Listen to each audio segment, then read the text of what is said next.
aktor na si Cedric Juan nag-open up tungkol sa pagiging first-time dad.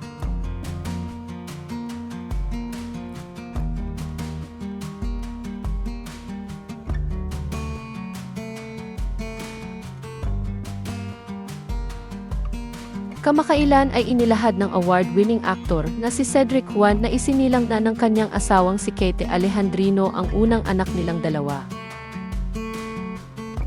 Ayon sa aktor, ipinanganak ng kanyang asawa ang kanilang baby boy na si Jose Rocio, likha noong June 18, 2025. Ibinahagi ni Cedric sa kanyang Instagram account ang larawan nilang mag-asawa habang buhat ang kanilang panganay na anak na lalaki.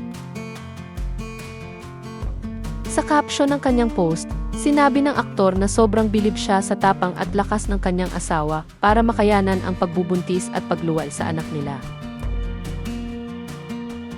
Anya, mahal, salamat sa araw-araw na pagsasama. Sa mga bagong aral at pagbabago na nararapat na matutunan para sa mas makabuluhan at makulay pa na kasalukuyan para sa ating pamilya. Sobrang bilib ako sa tapang at lakas mo para makayanan ang 9 na buwan na pagbubuntis at pagluwal sa ating anak.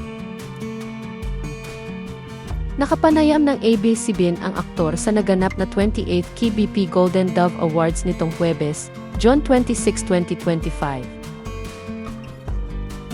Doon ay inihayag ng aktor na sinisiguro niyang nabibigyan niya ng sapat na panahon ang kanyang asawa.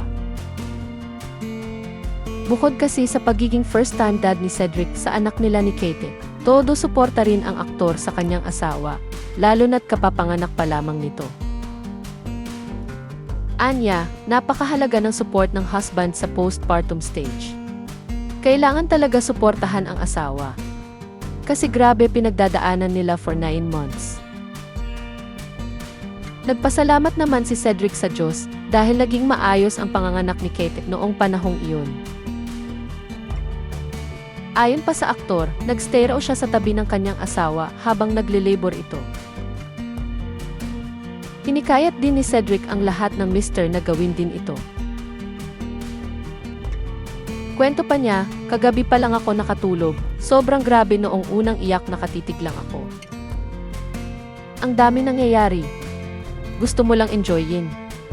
Yun yung best role na gagampanan ko bilang amaan tao. Kahit gaano ka ready, mararanasan mo lang pag andyan na. Gusto ko ma-enjoy bawat moment. Ang bilis kasi ng stage.